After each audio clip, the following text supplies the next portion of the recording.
we look forward to perhaps at some point being able to sit down with the governor, Mr. Yahya Bello, on some of these issues and his agenda in the coming days. So we will take a moment to look at some of your other political stories. I told you, it's a 1 hour stretch of the program, and we have some very interesting conversation tonight on the program. We'll take our political roundup, and we'll be coming back.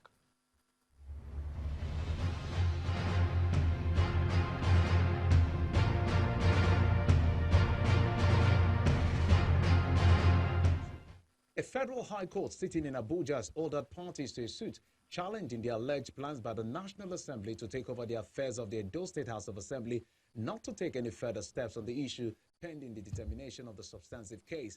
Justice Taiwo, who is sitting as a vacation judge of the court, gave the order and also adjourned the hearing of the substantive suit until 22nd of August 2019. Justice Taiwo said the order was given to prevent parties, particularly the respondents, which are the two arms of the National Assembly, from foisting on the court a fait accompli. Protests have trailed the delay in the implementation of the judgment of the Supreme Court on the relocation of Ilejemeje local government headquarters in Ekiti State. The community favored by the judgment, Edelniyo Ekiti, is calling on the governor, Dr. Kayode Fayemi, to uphold the rule of law and do the needful in the present circumstance. The lengthy litigation over this ends at the Supreme Court, which on December the 14th, 2018, held that Edelniyo is the authentic headquarters of the council. But the judgment is yet to be implemented, and the people are appealing to Governor Fayemi to walk the talk.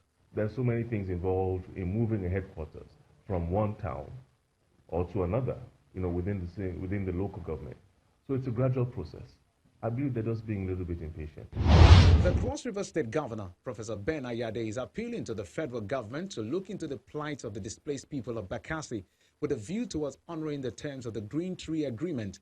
He urged the government to act fast in order not to push the victims into taking laws into their hands. While commending President Buhari for citing the Naval War College in Calabar, the governor further calls for more robust relationship with the college to curb insecurity in the state. Let the president know that there are some people right here in the Bakassi that have been displaced far longer than any other displaced people.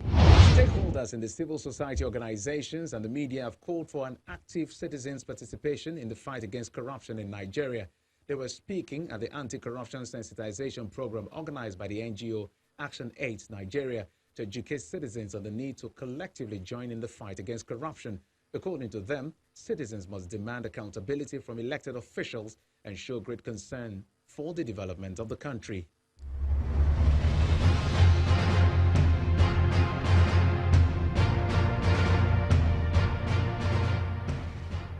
Welcome, everyone. So the conversation and the proceeding begins this evening, everyone. Let's start from the State House in Abuja, where the president had met with the National Working Committee of the All Progressives Congress, APC, and has presented an account of his spendings for 2019 general election across the country. The party's national chairman, Adams Oshiomhole, mentioned this while fielding questions after the meeting of the National Working Committee with President Muhammadu Buhari at the State House in Abuja. However, will not say how much of the APC, how much the party spent to prosecute the elections. Mr. Oshiomhole also justified the suspension of some members of the National Working Committee, insisting that no party member is above the law. He describes the rumblings in the party over the president's ministerial list and those of committee chairmen in the Senate as democracy in action. Take a listen to him.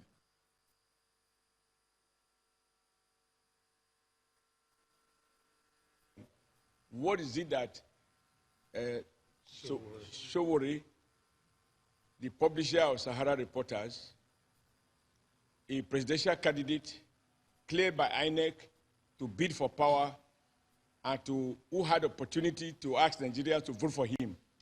What exactly? Now Nigerians have voted, the votes have been counted, and he was not a favored candidate. Now, what does he want now? To say that Nigerians must make him the president? No, what is it that he wants? Because we all have to be careful. Nobody should talk as if we have another country.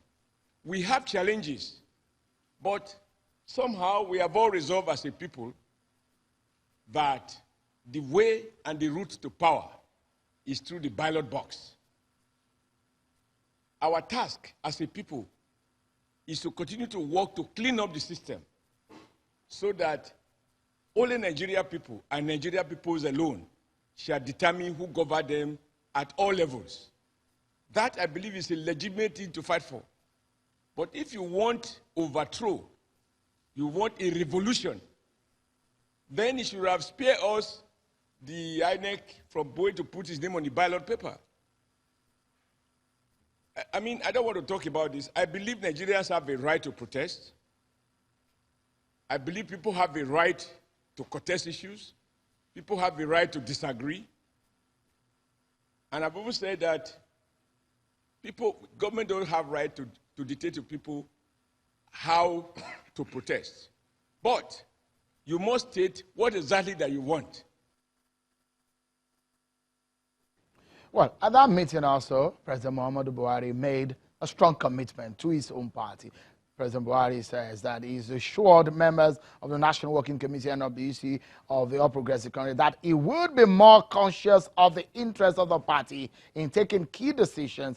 He was saying this at that meeting. President Buhari also pledged to uphold party supremacy and commended the party for what they've done in the last general elections. He says, and I quote, "It is obvious that the success of the party was more paramount in your heart. You could have deployed the times and energy you deployed for the party for your own personal use. I respect the sacrifices you are making. You can only derive satisfaction if you're working for your country and all our people, because materially nobody can pay you for the sacrifices." That's the president. And he said that he will be more party conscious in his second term.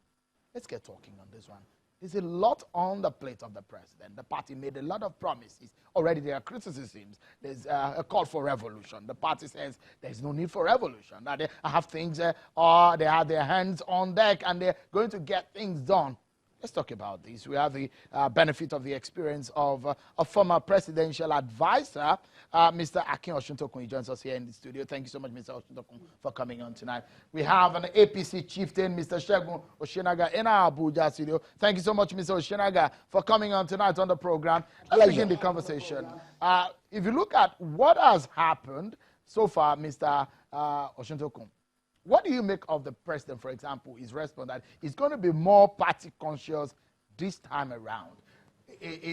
Does that validate the allegations or the criticism against him that he's not politically conscious in his first term? No, I don't know who made the allegation that he was not politically conscious, but his relevance to Nigeria is not being APC conscious or political consciousness. It's his governance that matters, you know. And I don't think this is the right time to to be prioritizing partisan activities. This is the beginning of a new term in office. And while all things to be equal, it's wrong for a president newly elected or beginning a new term to, start prioritizing the affairs of your political party. An election is just gone. Once you are elected as a president, first and foremost, you have a lot on your plate as Nigeria's president right now. Nigeria is almost at an emergency proportions in terms of what you need to effectively govern this nation. The president, look, that it's even slow in taking decisions and things that are, that demands, urgent and immediate attention. Look at what he did with the constitution of the cabinet.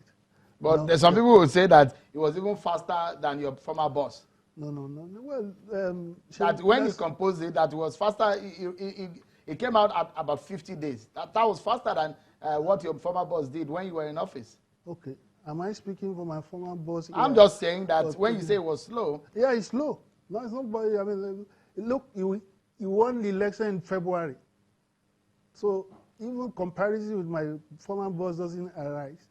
If you win the election in February and you are just constituting your cabinet in July, I don't see how, how that can be excused or rationalized either way.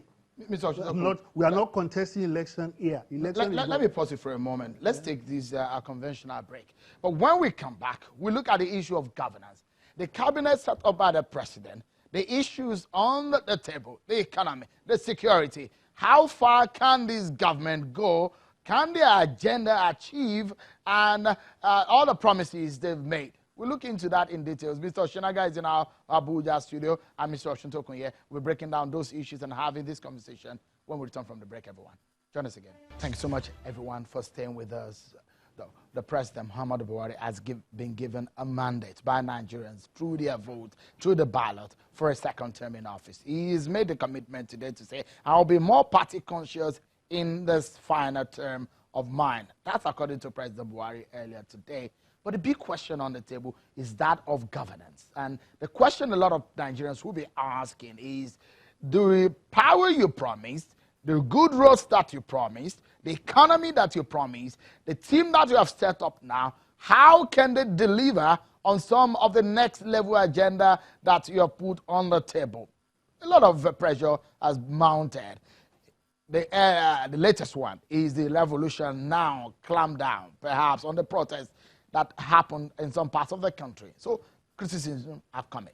Let's get back to the conversation. My panel tonight, Mr. Osuntokun, a former presidential advisor, and from our Abuja studio is Mr. Osinaga, is an APC chieftain. Thank you so much for coming on. Let me allow you to quickly land before we get to hear from Mr. Osinaga.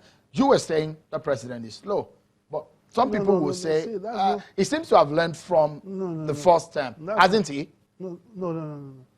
That was not the question you raised. That was not the issue you raised. The issue you raised was about the delegation he was receiving from APC and saying that he will give priority to the party. Not that the issue is not as I was the one when making my point that I illustrated that, look, there are more pressing issues that should be of priority rather than the political party now. That is the point I'm making. And that, look, it's a government that is being accused, legitimately in my view, that it is rather slow and tardy in attending to, urgent issues of governance. Now, that is double jeopardy. Right? You are being tardy, even if you are not being tardy.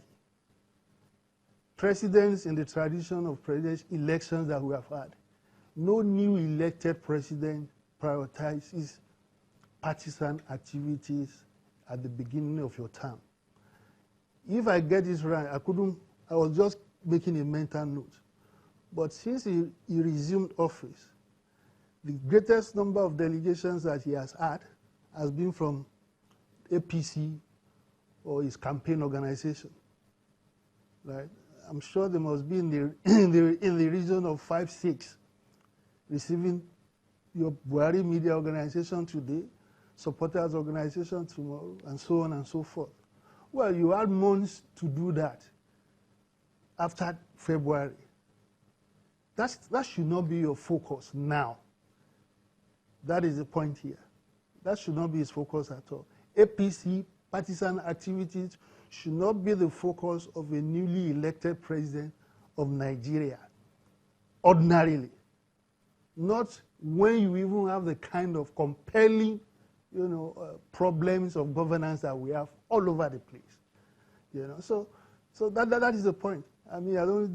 It's a self-willed Mr. Osuntokun, you know the form and the shape of Nigeria federal system, where a lot of the states, a lot of the constituent units in the country look forward to the center, and the same thing happens with party politics. A lot of people have criticized this same president that is so far away from the activities of the party when they needed him the more. Now the man says he's going to do better. Okay, maybe, look, I'm not a member of APC. And even no member of APC who is patriotic should justify or support the prioritization of partisan activities at this time. That is my point. It may appeal to an APC person who is, I'm not in APC, I don't speak for APC. But prioritizing APC activities now for a president who is president of both APC, PDP, and every one of us, his attention should not be, his focus should not be on that. We have just had an election. And it should be done with that by now, especially given the compelling nature of the challenges that this country is facing. All right. Let me allow Mr. Osinaga to come in here. Mr. Osinaga, you heard some of the things that Mr. Osuntokun has said. Rightly so. A lot of people, a lot of Nigerians who are not fans of your party will say, what's our business with what happens with APC anyways? And with what the president is looking and what is happening on the street, issues of security and the economy, they will say, what do we care what happens to the APC? Sean, thanks for having me tonight. Let me start by saying that that was wonderful news that the president said that today. You remember that the first time, in fact, no party in the history of our democratic experience has kept the large number of PDP members. In fact, if you go to most of the MDGs, you will find out that the same people that worked there when PDP was in power were retained. And of course, that has caused a dissatisfaction among APC members, that in the first term, a lot of APC members were not patronized, were not given, after working for the party, were not given things to do. And that's their legitimate right. I appreciate what Bashong Osuntokun said, but the truth of the matter is that just a week ago or thereabout, Boris Johnson became the Prime Minister of Britain under the Conservative Party. How many Labour members has he pronounced appointed into anything? It is the legitimate right of every party member to expect that he will play a part in the governance when his party is in power. So there is no guilt, there is nothing you can say about that. It's a welcome development that the president will pay attention to qualified people who have capacity, who have character among the ranks of the APC to carry out his vision, his next level dream that the APC promised for the second term. There is no apology whatsoever. Mr. Osinaga, perhaps one of the observation that Mr. Osuntokun is making is the fact that, look, with the current situation in the country, areas of security, economy, and all the rest, that this is not a time to pay attention to politics. It's a time to look at issues of governance. I agree with that we should be past politics now, but even in governance, the party is the vehicle through which the president would accomplish his dreams and desires, his vision for the nation. There are a pool of human resources across the length and breadth of this country in APC, and they deserve to be brought in to work in governance, because they supported the party, they paid their dues, and so it would be an injustice to throw it open to everybody. As much as I agree that the president needs people with capacity, with character, and who are willing to work to make Nigeria better. There are a lot of those materials, those resources, those human resources in the APC. And it's a great thing that the president will be working with a whole lot of them. I mean, some of the criticism that have come to your party is a crop of the people the president has put together as cabinet members. I mean, some people have criticized that team doesn't have any spark. Well, I disagree with that. You may not like everybody on that team, but what's important is that the president has decided, has chosen, and it is his right to determine who works with him. You must give him that right. And having chosen them, what's important for us is to make sure that they do and fulfill the promises that the president has laid out before the country. We will expect them to perform. We will expect that. And if they do, people should be free to shout to high heavens that this man is not working, that man is not working, and see whether the president will change them or not. Mr. Osuntokun, I mean, are you impressed with the crop of people that are going to be in the cabinet? Now they will be sworn in a couple of days. Are you impressed? Well, you know, there's nothing impressive about the list. Rather, you know, it gives cause for concern, you know, in the respect of some appointments that are peculiar. Peculiar in the sense that you have a government that says that, you know, my selling point, my major selling point is fighting corruption. And then you deliberately, when you are choosing people, you know, what is the criteria for you choosing members of your cabinet? I assume that integrity and credibility should rank high there. Now, there are some nominees there, I don't need to mention names, who failed that test conspicuously. You are not under pressure to pick. You have a very big field, a pool to pick from. And then you zero in on somebody that contradicts the peg of your own governance.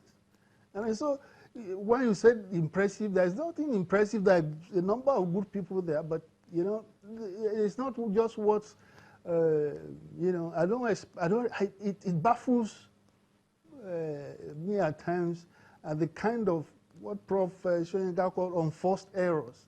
You know, that, look, whether rightly or wrongly, is a president of government that say pride yourself as anti-corruption fighting czar or angel or whatever, and then you contradict yourself.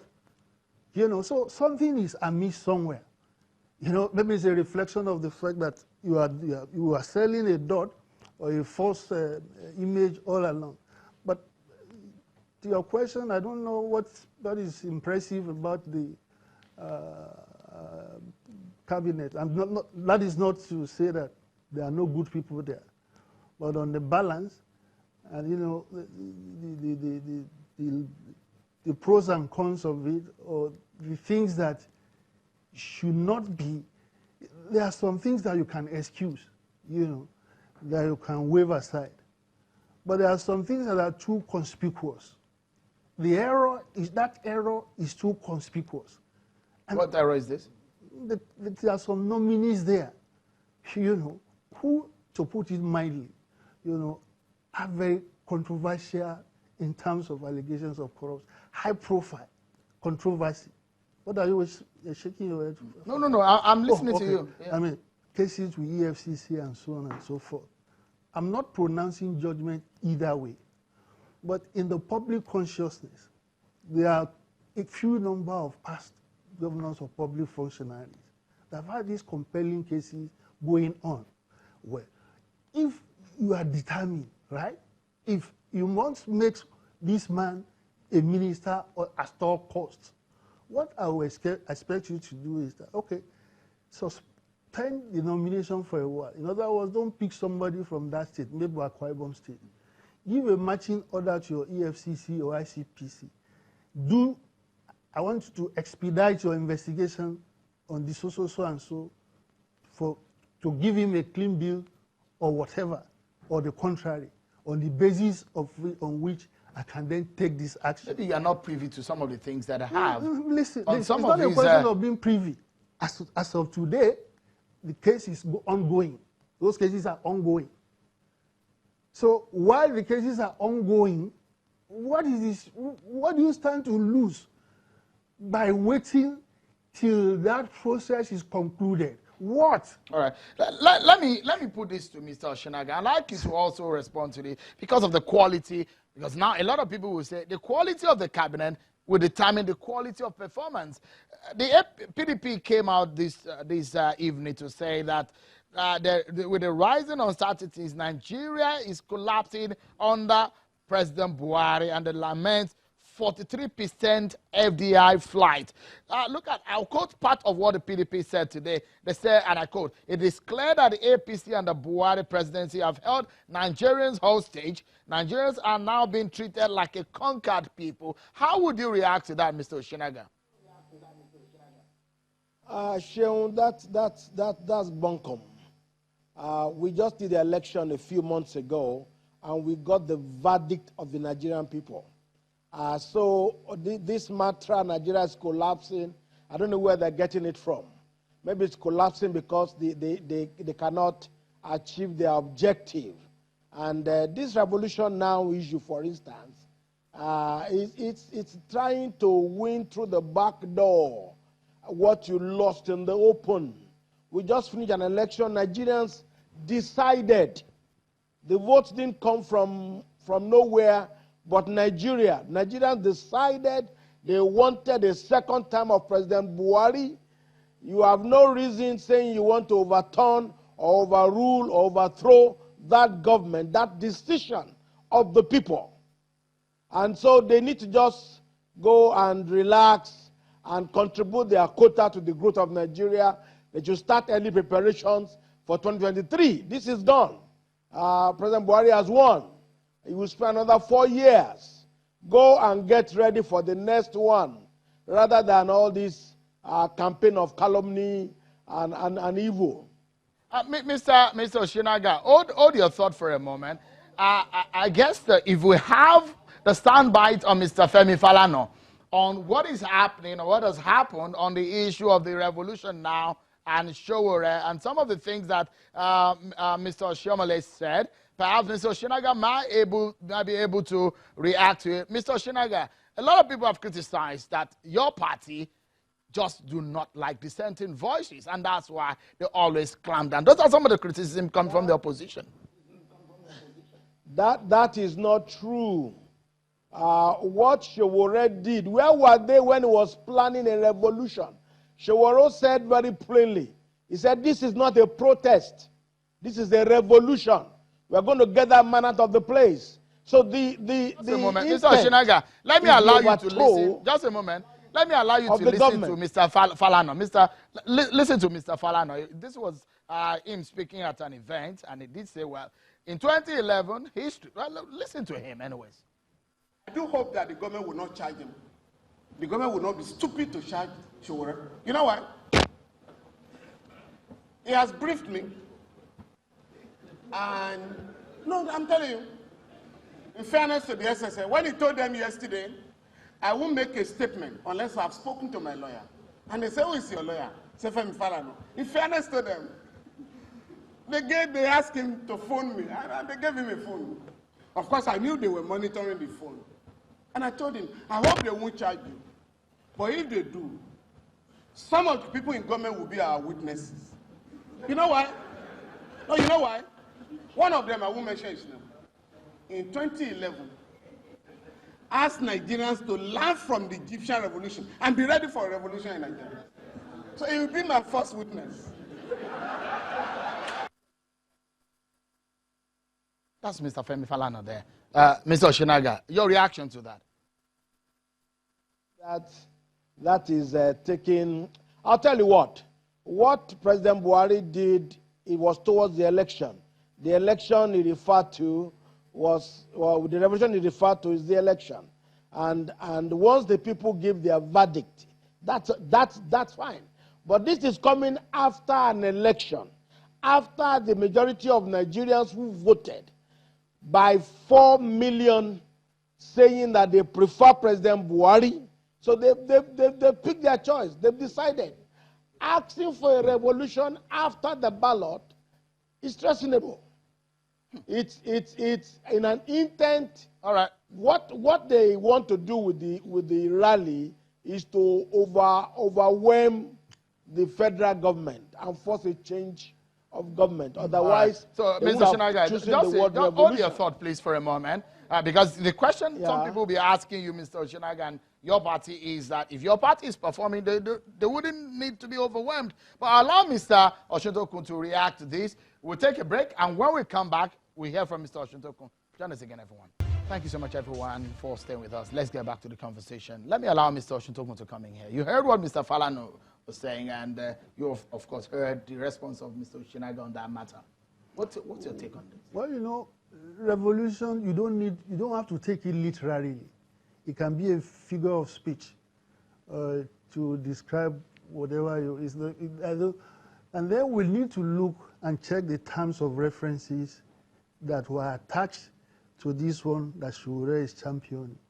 Is it listed anywhere there that he wants the removal of President Buhari? I don't think he did.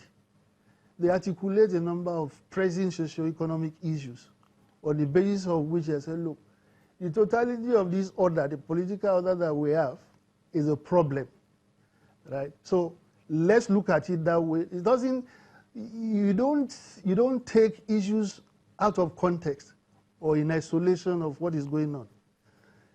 A revolutionary thinking in Nigeria today could be that, look, the old order, or the old class of, politicians or political actors who have been on the stage for so long should go.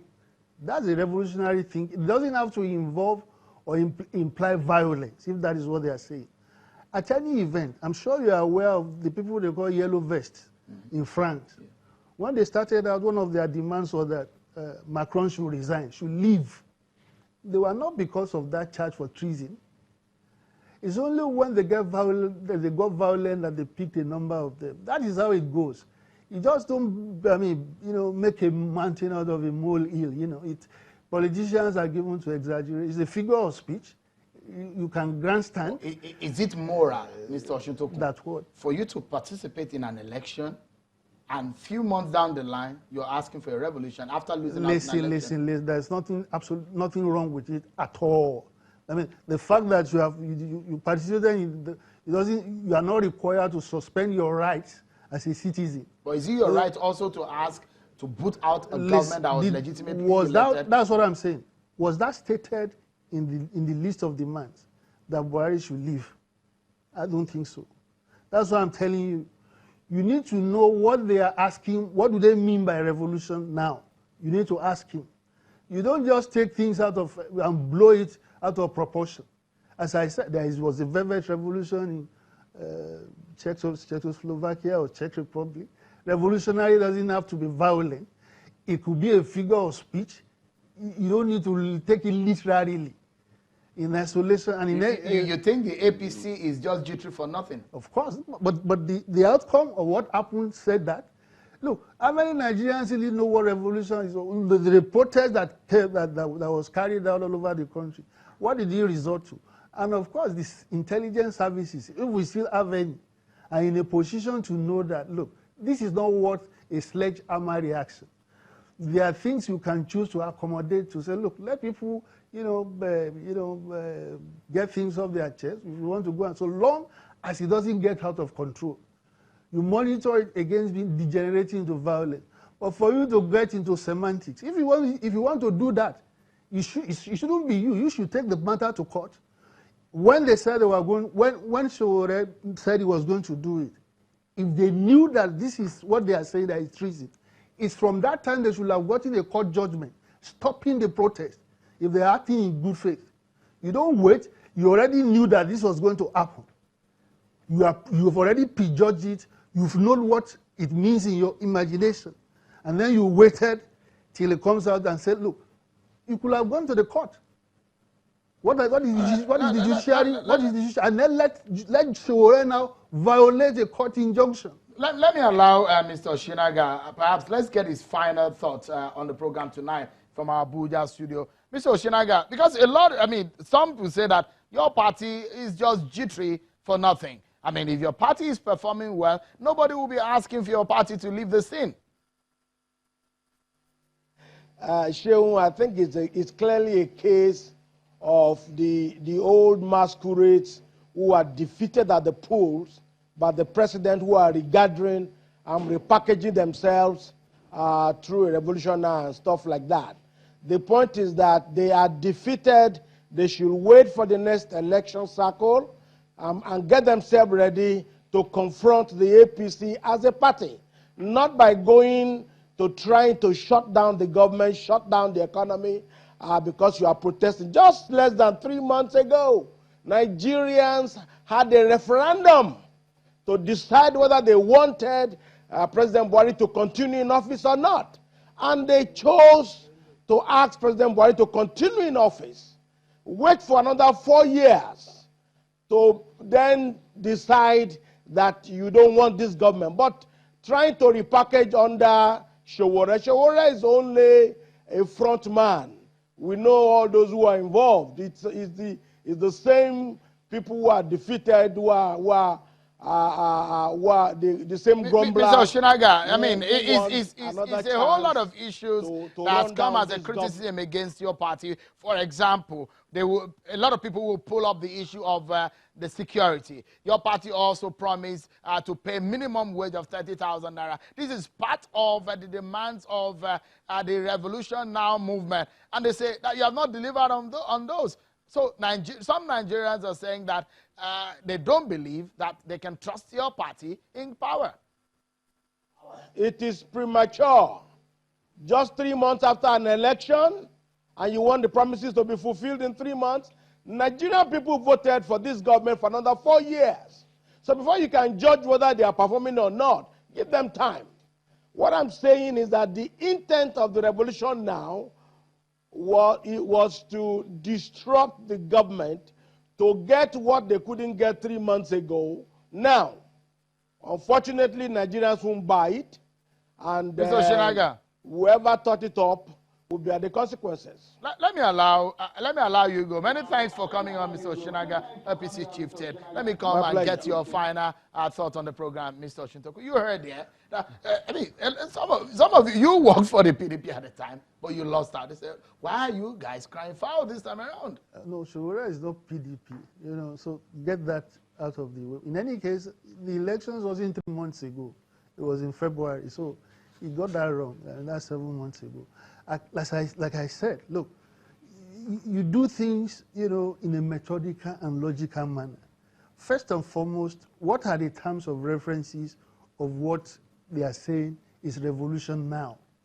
If the Revolution Now is saying that, look, I want to hold you to the pledge you made of the minimum, what is violent in that? Is it stated anywhere there that Buhari should go or step down from office? Because that is the only, I'm not a lawyer, that is the only sense, the allegation that the police or the Nigerian government, that is the only sense it can make. If it is stated in what they are demanding, that President Buhari leave now, I don't think that is part of it. And as I said, what they are saying as a precedence elsewhere and all over the people, in the yellow vest protesters in France, Macron was validly elected a year or 2 years ago. You're not talking about the situation in China, in Hong Kong. Exactly, yes. No, but the situation in Hong Kong is similar to what we see on the street of Lagos. Yeah, but what was the reaction of the government to the situation in Hong Kong? People are arrested. When they get violent, not when you are peacefully protesting. No. Nobody arrests a peaceful protester except in Nigeria, right? And they have told you before, as I said, look, it's up to you. Look, you don't bring down yourself to the level, to a very petty and mean level as a government. Do you think Nigeria can stand any revolution? I mean, you've been long in this game, Mr. Osuntokun. People bandy. What had happened in other states of the world? Listen. Anybody who has studied the history of revolutions and is well, knowledgeable, will find what is going on as mischief, or a joke carried too far. What is the prospect of a revolution in Nigeria? It's almost nil. You can have revolution where you have class, where the political division in the country is along class lines, not the ones who have along tribal, religious, or anything like that. So the revolution is a non-starter here. Much less so, the person who is leading show, okay, what is his capacity to effect a revolution in this country? All right. Almost nil. And then, as I said, what they have their own manifesto or terms of reference. Is it stated anywhere in their protest letter or whatever that what they want is that the president should leave? All right. We must leave it at that, but I must sincerely thank you, Mr. Osuntokun, for coming on tonight. But that's our show for today. Many thanks for watching, everyone. Well, The eyes have it, and I will always say that whatever you do, make sure that what you do is for the people and on the popular side. Thank you so much, everyone, for watching. I'm Sean Kimale. Bye-bye.